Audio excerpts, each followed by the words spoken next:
Les relations de la commune de Glezé avec l'OPAC du Rhône sont de trois ordres. Historiquement, et on va dire ce qui est très commun à beaucoup de collectivités, c'est vis-à-vis du logement, par rapport au rôle de bailleur de l'OPAC, puisque sur la commune de Glezé, aujourd'hui, il y a 30% de logements sociaux et une partie de ces logements appartient à l'OPAC. Et puis, deuxième niveau d'échange avec l'OPAC, c'est plus récent, c'est dans les années 2013, la constitution d'une ZAC d'aménagement qui a été confiée à l'OPAC, c'est la ZAC des Charmilles pour la construction sur la commune de Glezé dans le quartier d'Ouilly de 150 logements.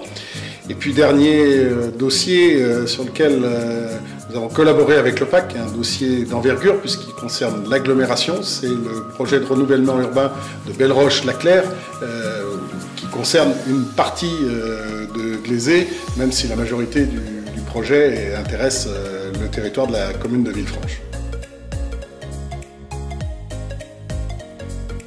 Alors, la nature du partenariat avec l'OPAC du Rhône peut être appréciée de plusieurs niveaux. Il y a déjà ce qui concerne le logement, où là, c'est une association, mais la gestion principale étant assurée par l'OPAC, on est associé dans la formation et parfois aussi conjointement impliqué pour l'attribution des logements.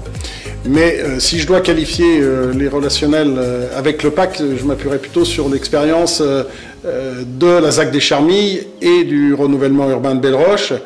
Alors, parce que là, véritablement, ce sont des dossiers, et notamment la ZAC des Charmilles, que nous avons co-construits, sur lesquels nous avons travaillé conjointement, où je peux que me féliciter de la qualité des échanges, de l'écoute, de la prise en compte des objectifs attachés à cette opération importante pour la commune de Glezé. 150 logements, c'est pas neutre.